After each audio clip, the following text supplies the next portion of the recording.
नमस्कार साथियों, नौर भादरा की शिक्षा भूमि से सृष्टि क्लासेस नौहर के ऑनलाइन प्लेटफॉर्म पर मैं नितिन शर्मा एक बार फिर आपके सामने एक चर्चा लेकर हाजिर हुआ हूँ, एक टॉपिक लेकर हाजिर हूँ। जैसा कि अभी पढ़ने पढ़ाने का खूब सारा माहौल चल रहा है चारों तरफ, और इस पढ़ने पढ़ाने और कंपटीशन की तैयारी करने वालों में जो सबसे सीनियर लोग होते हैं वो स्कूल व्याख्याता या कॉलेज व्याख्याता की तैयारी करने वाले होते हैं। जब आप कहीं रिश्तेदारी समाज में जाकर ये कहते हैं कि फर्स्ट ग्रेड की तैयारी कर रहा हूँ या मैं कॉलेज लेक्चरर की तैयारी कर रहा हूँ, असिस्टेंट प्रोफेसर की, तो थोड़ा तवज्जो से और रिस्पेक्ट के साथ आपसे बातचीत होती है, क्योंकि आपसे उम्मीद इस लेवल की होती है उन लोगों को कि भाई ये आदमी जिस लेवल की पढ़ाई कर रहा है वो बहुत ओहदे की पढ़ाई कर रहा है। और स्कूल व्याख्याता, कॉलेज व्याख्याता लगने में अपने आप में एक बहुत बड़ी बात है, जैसा हमारे चारों तरफ समाज में ये बात बिल्कुल सब जानते हैं। अब आप ये सोच रहे होंगे कि साहब आज बीच में ये टॉपिक क्यों शुरू है। हकीकत बात ये है कि जिस जगह से मैं आपके सामने लाइव आया हूँ वहाँ पे बहुत अच्छे से गैदरिंग होना शुरू हो चुकी है, और फर्स्ट ग्रेड की तैयारी करने वाले बच्चे खूब सारे हैं, अलग अलग सब्जेक्ट के, कोई हिंदी से, कोई ज्योग्राफी से, कोई पॉल साइंस से और कोई संस्कृत से, सब अलग अलग सब्जेक्ट में लगे हुए। पर दिक्कत सब्जेक्ट के बाद के जो आती है वो आती है फर्स्ट पेपर को लेकर। अब बहुत सारे नए बच्चे हैं, युवान जो होते हैं वो बच्चे फर्स्ट टाइम अटेम्प्ट करेंगे। अब उन्हें पैटर्न का नहीं पता। तब एक बच्चे को कह दिया जाता है गांव में किसी बड़े भाई साहब के द्वारा कि नौहर सृष्टि क्लासेस चले जाओ, वहां पे जाके कोचिंग कर लेना, साहब आगे फीस जमा करा दी, कोचिंग शुरू। पैटर्न का आइडिया ही नहीं है, क्या पैटर्न है क्या नहीं है, दूसरा कितने मार्क्स का क्या वेटेज रहता है, ये हम सारी डिस्कशन आज वाले में करने वाले हैं। अगर आप फर्स्ट ग्रेड की तैयारी कर रहे हैं या आप सेकंड ग्रेड के हैं और कल को भविष्य में आप फर्स्ट ग्रेड का सपना देख रहे हैं, तो बिल्कुल इस वीडियो में आप बने रहिए। अब हम मुद्दे से ना भटककर आगे बढ़ते हैं और हम इस पे बात करते हैं। देखो, फर्स्ट ग्रेड अगर हम बात करें स्कूल व्याख्याता की,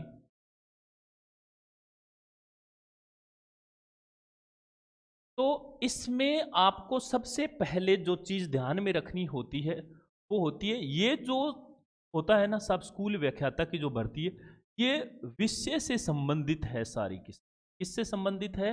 विषय से। आप कहोगे सर कैसे? बिल्कुल देखो, एक इसमें रहता है फर्स्ट पेपर और एक रहता है सेकंड पेपर। बिल्कुल रहता है। तो आज हम थोड़ा सा इसी पे चर्चा करते हैं। क्या है ना, क्या कह रहे हैं? हाँ, अब देखो क्या है ना कि इसमें हम बात करें तो एक तरफ मैं बात कर रहा हूँ पेपर फर्स्ट की और सेकंड की। देखो ये फर्स्ट पेपर की बात कर रही, ठीक है। ये हमने बात करी सेकंड पेपर की। सेकंड पेपर अपने आप में क्या है? सब्जेक्ट है, आपका विषय है। आप Hindi, Sanskrit, pol science, geography किससे आते हैं। अब इसमें इसको हम दो भागों में डिवाइड कर सकते हैं। बिल्कुल, कैसे? अब मैं आपको बताऊं, इसको हम डिवाइड करते हैं 120 प्लस 30। आप कहोगे सर 120 प्लस 30 क्यों? हम आपको बताते हैं 120 प्लस 30 क्यों करें। देखो क्या है ना, ये 120 क्वेश्चन जो हैं ये आपके आते हैं सब्जेक्ट के, प्योर सब्जेक्ट के। अब इसमें भी क्या क्या रहता है देखो, एक ट्वेल्थ रहता है, एक आपका मतलब ग्रेजुएशन कह लो, मान लो मोस्टली बच्चे बीए करते हैं, बीएससी करते हैं, जो भी है सब्जेक्ट आपका, और एक इसमें तीसरा जो रहता है वो रहता है आपका पीजी। देखो इसके ट्वेल्थ के जो मार्क्स या क्वेश्चन आएंगे वो 55 आएंगे, 55 आएंगे, और इसके 10। तो देखो 55 55 110 और 10 120, ये आपके हो गए सब्जेक्ट के। अब जिस आप कॉलेज व्याख्याता के यहाँ पे आप मान लो पढ़ रहे हैं, कुछ बच्चे सेल्फ स्टडी कर रहे हैं, या आप जहाँ से भी कोचिंग लेते हैं, आप दूर दराज से हो सकते हैं, तो आप क्या करोगे? आप किसी के यहाँ पे जिनके चरणों के सानिध्य में आप रह के अपने सब्जेक्ट की कमांड बना रहे हैं, वो आपसे सिर्फ 120 का दावा करते हैं। वो इस 30 का कभी नहीं दावा करेंगे, ना वो करवाएंगे। बहुत सारे ऐसे कॉलेज व्याख्याता और मैंने प्रोफेसर लोगों को देखा है जो 30 साइको का नहीं करते। तो 30 का ये हो गया। अब मैं इसको 30 नंबर को फर्स्ट में ही काउंट करके चल रहा हूं। कैसे? हमने कहा फर्स्ट प्लस 30 किसके? ये जो 30 होते हैं ये साइकोलॉजी के आते हैं, साहब मनोविज्ञान के होते हैं। अब देखो ये मनोविज्ञान के, साइकोलॉजी के मैंने पहले ही ऐड कर दी। तो अब इसमें कितने होते हैं? तो इसमें 75 क्वेश्चन आते हैं। देखो एक जो क्वेश्चन होता है वो 2 मार्क्स का रहता है, पहले बता रहा हूं, ये आप अपनी कैलकुलेशन दिमाग में सेट करके रखना। 75 क्वेश्चन फर्स्ट पेपर के और प्लस 30 क्वेश्चन हमारे हो गए साइकोलॉजी के। तो ये जो पैटर्न है, अब आप कहोगे सर देखो इस बार का जो सिलेबस दिखाई दे रहा है उसमें वेटेज नहीं है, पर सामान्यता जो वेटेज अभी मैं डिस्कस करने वाला हूं कि हमें इसमें क्या क्या पढ़ना चाहिए। इसमें मैं आपको एक चीज ये भी बताऊंगा कि हिंदी के विद्यार्थी को साइंस और मैथ और सांख्यिकी इसमें कमांड कैसे करनी है, इन सब में टेक्निकल सब्जेक्ट की बात करें इनमें कैसी करनी है, नॉन टेक्निकल में आगे चढ़ते हैं और आगे बढ़ते हैं। अभी ये तो आपका सब्जेक्ट है, आपको बिल्कुल हूबहू पता होगा, बाकी आपके मास्टर जी बता देंगे। हम चलते हैं फर्स्ट पेपर में। मैंने क्या बताया, फर्स्ट प्लस 30 की बात कर रहा हूं पेपर की, यानी 75 प्लस 30। अब इसके ऊपर हम चर्चा करेंगे इन 75 पे। कैसे करेंगे सर, सबसे पहले देखो हम यहां पे लिस्ट बना रहे हैं नंबर 1। अब यहां पे लिस्ट बनाएंगे, नंबर 1 किसकी बनाएंगे, इसमें आता है सर हिस्ट्री। आप कहोगे ठीक है सर, कितने क्वेश्चन आएंगे, 15 क्वेश्चन आएंगे। अब इस हिस्ट्री में देखते हैं क्या क्या रहता है। हिस्ट्री में भी अगर हम फर्दर बात करें तो 3 तरह की हिस्ट्री का जिक्र है। एंशियंट यानी प्राचीन इतिहास है, फिर थोड़ा बहुत मिडल के 2-3 एक टॉपिक से आए होंगे आपके पास, और एक है आपके पास मॉडर्न हिस्ट्री। अब एक और पैटर्न देख लेना, ज्यादातर अगर आप पुराने एग्जाम उठा के देखोगे तो इस मॉडर्न हिस्ट्री से क्वेश्चन डायरेक्ट आ, जैसे 1857 की क्रांति, एकीकरण। अब अगर मैं और ज्यादा लिखने बैठूंगा तो टाइम ज्यादा कंज्यूम होगा, मैं बोल के ही बता देता। 1857 की क्रांति, इसके बाद एकीकरण है, जनजाति आंदोलन है, किसान आंदोलन है, ये जितने भी मूवमेंट हुए हमारी देश की आज़ादी को लेकर या देश की आज़ादी के आसपास का, तो ये सारा का सारा मॉडर्न हिस्ट्री में आता है। यहाँ से क्वेश्चन डायरेक्ट हूब आता है। ये आरपीएससी का भी तो इतना ही सबसे कहते हैं ना प्यारा जो टॉपिक होता है वो यही है, और यही अधीनस्थ बोर्ड का है। अब देखो दूसरा एक आता है मोस्ट इंपोर्टेंट स्कूल मैनेजमेंट, मैं एसएम लिख रहा हूं। इसमें भी 15 नंबर का 15 क्वेश्चन आएंगे, सॉरी नंबर का नहीं 15 क्वेश्चन आएंगे। अब ये 15 क्वेश्चन आपके स्कूल मैनेजमेंट के आने वाले हैं। इसके बाद अगर मैं करंट अफेयर की या करंट जीके, कुछ लोग कहते हैं करंट जीके की बात करूं तो 10 का ये आने वाला। आप कहोगे सर ठीक है बिल्कुल। अब ये सारी चीजें आई। अब इसके बाद मैं आपको बताता हूं, एक आएगा साइंस, एक आएगा आपका ज्योग्राफी, एक आएगा पॉलिटी। आप कहोगे सर ठीक है ये तो बात जम गई, वेटेज तो बताओ। सामान्यता जिसकी मैं बात कर रहा हूं ये 5-5 क्वेश्चन आएंगे, ठीक है। अब जो हमारे पास बचता है वो बचता है मैथ, रीजनिंग, उसके बाद मैं बात करूं तो स्टैटिक जिसको हम सांख्यिकी कहते हैं, है ना। एक आता है इंग्लिश और एक आता है हिंदी, ये है। अब आप कहोगे सर इनके बताओ, तो इनके 4-4 जोड़ दो। देखो क्या है, ये हमारे हो गए 15-15, 30 और 10 40, ठीक है। ये हो गए 15, ये हो गए देखो, ये हो गए 12 और 20, कितने हुए साहब देखो, 40 और 15 55 और 20 75। ये टोटल कितना हुआ आपका, ये हुआ 75। हमने क्या कहा, ये 75 प्लस 30 किसके, ये मनोविज्ञान। ये सामान्यता पैटर्न रहता है। अब इसके लिए आप सिलेबस जब उठा के देखोगे तो आप सबसे पहले ये चीज पाओगे कि इसमें इस बार वेटेज का जिक्र नहीं है, किससे कहां आता है। मैं फिर कह रहा हूं सामान्यता की ही बात कर रहा हूं, सामान्यता ऐसा होता है। अब हमें रणनीति क्या बना लेनी चाहिए।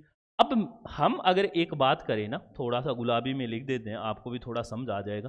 देखो जो हिंदी का विद्यार्थी है, जो ज्योग्राफी का है, जो पॉलिटिकल साइंस का है, मैं मान के चलता हूं कि उसकी मैथ, रीजनिंग, स्टैटिक और इंग्लिश 4 तो ये, और एक मैं अगर बात करूं साइंस की तो एक ये। तो यानी कि मैं शॉर्ट फॉर्म लिख रहा हूं मैथ, रीजनिंग, स्टैटिक और इंग्लिश, और इसके साथ साथ है एक आपका साइंस। तो इसके 5 और 4 4 4 इनके हैं, तो ये टोटल मिला के आपके होते हैं 21 नंबर। अब अगर इसमें से किसी को तैयार करना है बहुत शानदार लेवल पे, और वो सोचता है मैं फर्स्ट पेपर की इस रणनीति के साथ आगे बढ़ूं, तो मैं बता रहा हूं इसमें 10 से अगर 12-13 नंबर आपके 21 में से आप काबू कर जाते हैं, तो दोस्तों ये जो किला फतेह करने से आपको फर्स्ट ग्रेड वाला रोक नहीं सकता। सब्जेक्ट पे तो आपकी कमांड होती है। दूसरी बात, अब हम एक और, पहला हम बिंदुवार बात करते हैं। मैंने आपको पहला पॉइंट दे दिया, टेक्निकल सब्जेक्ट कहते हैं हम लोग तो इनको, ये टेक्निकली अब जियोग्राफी वाले के लिए बेचारे के लिए क्या होगा इसके अलावा, उसके लिए तो मरण है भाई साहब साइंस में। अगर CH3 बॉन्ड आ गया तो वो फंसा ही पड़ा है। अब उसे ये कहा जा रहा है कि बता ही इज गोइंग में कौन सा टेंस है, तो वो फिर फंसा हुआ है, क्या करेगा वो आदमी ज्योग्राफी में पूछ लो, वो आदमी सब कुछ बता देगा आपको। ज्योग्राफी में मिट्टी और वो ऐसा कौन सा होता है, नीचे कितना भार होता है, वो दबा रहता है कि नहीं रहता, हिंदी वाले से पूछ लो, अंतरा पढ़ रहा है, वो कुछ और पढ़ रहा है, वो सब बता देगा। कहानी क्या है, साइंस में फंसती है। वो कहता है साहब हमारे शरीर की हड्डियां हमारे पास है, हमें काहे को क्यों फंसा रहे हो यार, क्यों पाचन तंत्र के बारे में आप बात कर रहे हो, क्यों कोशिका के बारे में बात कर, हमसे पढ़वानी आपको ज्योग्राफी है और ये काम करवा रहे हो आप, तो उसके लिए महाभारत है। इसीलिए मैंने इनको टेक्निकल सब्जेक्ट में काउंट किया। और टेक्निकल सब्जेक्ट में मैं यहां पे लिख रहा हूं दोस्तों, आपको टारगेट करना है 10 से 12/21। मैं फिर कह रहा हूं इस 21 में से इतना टारगेट कर लिया, नंबर एक। दूसरा कि अगर हम बात करें दोस्तों, एक तो है आपके पास हिस्ट्री और एक है स्कूल मैनेजमेंट। हिस्ट्री बहुत लंबा चौड़ा पोर्शन है। फर्स्ट ग्रेड के पेपर में एक चीज मैंने देखी है, जो हमारी पूरी रिसर्च टीम ने भी जो वर्क किया है इस पे, कि जो क्वेश्चन आता है वो तसल्ली से गहराई से आता है। जो भी टॉपिक उठाओ उसको निपटा के आराम से खड़े हो। पहला काम क्या करना है आपको, सबसे पहला इजी काम करना है, प्रीवियस ईयर के क्वेश्चन, प्रीवियस ईयर्स के क्वेश्चन देखो, उनका बिहेवियर चेक करो। व्यवहार तो होता होगा ना क्वेश्चनों का, वो कौन सा है। अब दूसरा, इसके साथ आप क्या काम करोगे, हिस्ट्री की बजाय, हिस्ट्री पे काम करो बहुत अच्छा है, पर इसकी बजाय स्कूल मैनेजमेंट पे अगर आप थोड़ा सा, क्योंकि पेट पोर्शन है, बहुत थोड़ा पोर्शन है, क्वेश्चन सेम आने हैं। अब हिस्ट्री में देख लो, आपके पास एंशियंट हिस्ट्री है, मिडल है और मॉडर्न है, उसमें भी बहुत सारे अलग अलग तरह के टॉपिक है। इसमें आप क्या करोगे, इसमें आरटी पढ़ोगे, कुछ एक स्कूल मैनेजमेंट कमेटियां पढ़ोगे 2-4, और उसी में से क्वेश्चन उठा के आने। तो एक तो ये हो गया। अब आगे चलते हैं, एक आप करंट अफेयर को बिल्कुल गौर से रखना दोस्तों। करंट अफेयर अगर आपने गौर नहीं फरमाया है तो मैं आपको बता दूं 10 नंबर चूके ही पड़े।